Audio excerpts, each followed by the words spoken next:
Allah hepinizden razı olsun. Allahu Teala sizin sayenizde hakiki buharla tanışmış olduk. Cizre tarih boyunca olduğu gibi yine kendisine yakışanı yaptı. Resulullah Aleyhisselatü Vesselam'ın viladeti mevsimine, sezonuna buradan başladık. Cizre zaten kadim tarihten beri peygamber aşkıyla anılan şiirleri, şairleri, ozanları ve ilim, irfan ehliyle peygamber aşkıyla şöhret bulmuş, meşhur olmuş kadim bir şehrimiz, kadim bir kültür merkezimizdir. Allah-u Teala bu kadim kültüre zeval vermesin. Allah-u Teala buradan fışkıracak olan kadim kültür ile bütün memleketi abad etsin. Değerli Müslümanlar, bugün sizinle bir hasbihal yapalım. Çok program gördük, çok etkinlik gördük. Kültür dediğiniz nedir? Kültür dediğimiz insanımızın, memleketimizin, toplumumuzun kadim tarihine, kültürüne, inancına, değerlerine, ödediği bedellere, başına gelen musibetlere ışık tutmuyorsa, bunları canlandırmıyorsa, bunun kültürle nasıl bir alakası var? Birçok yerde programlar gördük. Danslı, eğlenceli, bizim toplumumuzla hiçbir alakası olmayan ecnebi kültürlerin zoraki toplumumuza empoze edildiği programlar. Burada ne var? Burada peygamber aşkı var. Burada aziz Kürt milletinin, aziz Anadolu halklarının peygamber sevdası var. Burada inancımız, 1400 yıllık kültürümüz, ahlakımız, ödediğimiz bedeller, geçmişimizdeki büyükler, şairlerimiz, alimlerimiz ve irfan ehlimizin programları, anılmaları, canlandırılmaları var. Bunların hangisi kültüre hizmet ediyor? Bunların hangisinin topluma katkısı, faydası oluyor? Biraz önce Seydam la ikrahe fid din dedi. Amenna. Dinde zorlama yoktur. Biz hiç kimseyi kendi kültürümüzü, değerlerimizi yaşamaya zorlayamayız. Ama değerli Müslümanlar, hiç kimsenin bize de kültürümüzü yaşamamıza, inancımızı yaşamamıza, kadim kültürümüzü, değerlerimizi anmamıza, hatırlamamıza, bunları yaymamıza engel olmamalıdır. Bu çok önemli bir husus. Buradan böyle bir hasbihal yaparak girmiş oldum.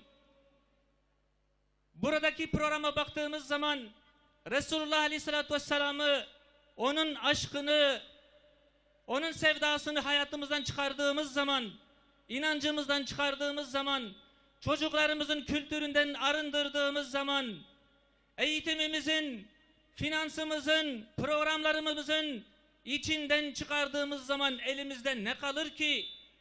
Emin olabilirsiniz, elimizde hiçbir şey kalmaz. Dolayısıyla Resulullah Aleyhisselatü Vesselam demek, onun getirdiği medeniyet demek aslında her şeyimizdir. Bizi ondan arındırdığınız zaman biz ortada sıfır bir şey olarak kalacağız.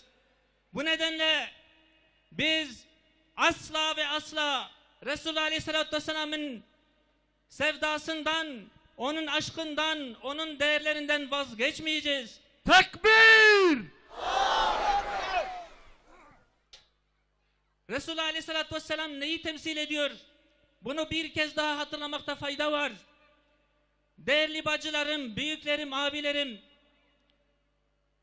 Resulullah Aleyhisselatü Vesselam ismi Levh-i Mahfuz'a, kadim deftere ilk yazılan peygamberdir, ilk insandır.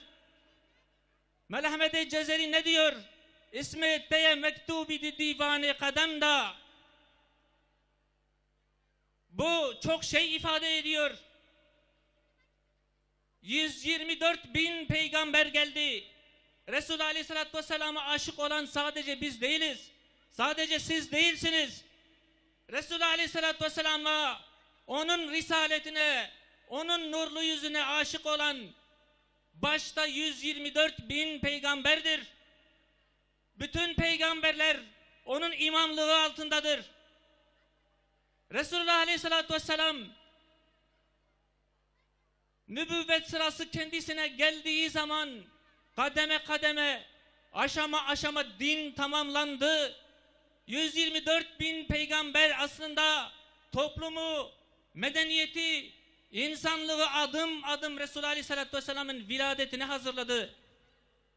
Ahlak tamamladı. Din tekamül buldu. Ve bugün gelinen noktaya gelindi. Bugün Resulullah Aleyhisselatü Vesselam Hatemün Nebiyyindir. Resulullah Aleyhisselatü Vesselam Hazreti Ayşe'nin dediği gibi Kur'an'ın ta kendisidir. Onun hayatı, onun düşüncesi, onun yaşantısı, onun hissiyatı, onun sözleri Kur'an'ın ta kendisidir. Dolayısıyla Resulullah Aleyhisselatü Vesselam'ı toplumun içerisinden çıkardığınız zaman toplumun içinden Kur'an'ı çıkarmış olursunuz. Toplumun içinden İslam'ı çıkarmış olursunuz. Resulullah Aleyhisselatü Vesselam'ın aşkını, onun sevdasını toplumun içinden çıkarmadığınız müddetçe o toplumu İslam'dan da uzaklaştıramazsınız. Bu nedenle 100 yıldan fazla bir süredir Doğu'nun ve Batı'nın İslam düşmanları, laikleri, sekülerleri, kemalistleri, ulusperestleri Resulullah Aleyhisselatü Vesselam'ın aşkıyla savaşıyorlar. Yıllardan beri bu programlar yapılmasın, çocuklarımız Resulullah Aleyhisselatü Vesselam'ı sevmesin, onu tanımasın, onu hayatının merkezine almasın diye uğraşıyorlar. Ama belki çok ağır bedeller ödedik, belki şehirlerimiz yıkıldı, belki azizlerimizi bu uğurda feda ettiniz. Ama Resulullah Aleyhisselatü Vesselam'ın aşkı sönmedi. Resulullah Aleyhisselatü Vesselam'ın aşkıyla mücadele edenler günün sonunda gelip o laikperestlerin, o sekülerperestlerin kapısında iki büklüm oldular. Tekbir! Gerçek yüzleri ifşa oldu. Her şeylerinin batıl olduğu, yalan olduğu ortaya çıktı. Aziz Müslümanlar, bugün net olarak biz biliyoruz ki bu memleketin geleceğine, bu memleketin nesline, bu memleketin izzet ve şerefine, adaletin ikame olmasına, bu memlekete huzur ve barışın gelmesine vesile olacak bir şey yapacaksak eğer, bir yatırım yapacaksak eğer, bu tek şeydir. Ondan başka da yoktur. Bu memlekete Resulullah Aleyhisselatü Vesselam'ın sevdasına yatırım yapmamız lazım. Onun hayatını hayatımızın merkezine almamız lazım. Onun hayatını çocuklarımızın hayatının merkezine almamız lazım. Çocuklarımız, neslimiz, geleceğimiz olan çocuklarımız Resulullah Aleyhisselatü Vesselam'la büyümelidir. Bundan başka yapılacak bir şey yoktur. Bu nedenle Resulullah Aleyhisselatü Vesselam'ı çocuklarımızın hayatından çıkarmak istiyorlar. Bizim buna izin verme gibi bir lüksümüz var mı? Asla öyle bir lüksümüz olamaz. Buradan son bir şey söyleyerek sözlerime son vermek istiyorum. Resulullah Aleyhisselatü Vesselam'ın hayatı, onunla tekamül eden medeniyet projesi, hayat nizamı, insanın yaratılışının merkezinde olan yegane şeydir. Bu nedenle bütün peygamberler ona yatırım yaptı. Resulullah Aleyhisselatü Vesselam'ın beşeriyetin hayatından, insanlığın hayatından çıkardığınız zaman medeniyet diye bir şey kalmaz. İnsanlık diye bir şey kalmaz. Bütün dünyanın anlayamadığı husus da budur. Ve siz bu meydanları boş bırakmadığınıza göre bu sevdaya, bu aşka hep sahip çıkacaksınız. Allah daim etsin. Ankara'dan, siyasetin merkezinden sizin bu güzel programınıza, bu güzel peygamber sevdanıza selam duruyoruz. Allah hepinizden razı olsun. Rabbim daim etsin. Rabbim peygamber sevdasından mahrum etmesin inşallah. Tekbir!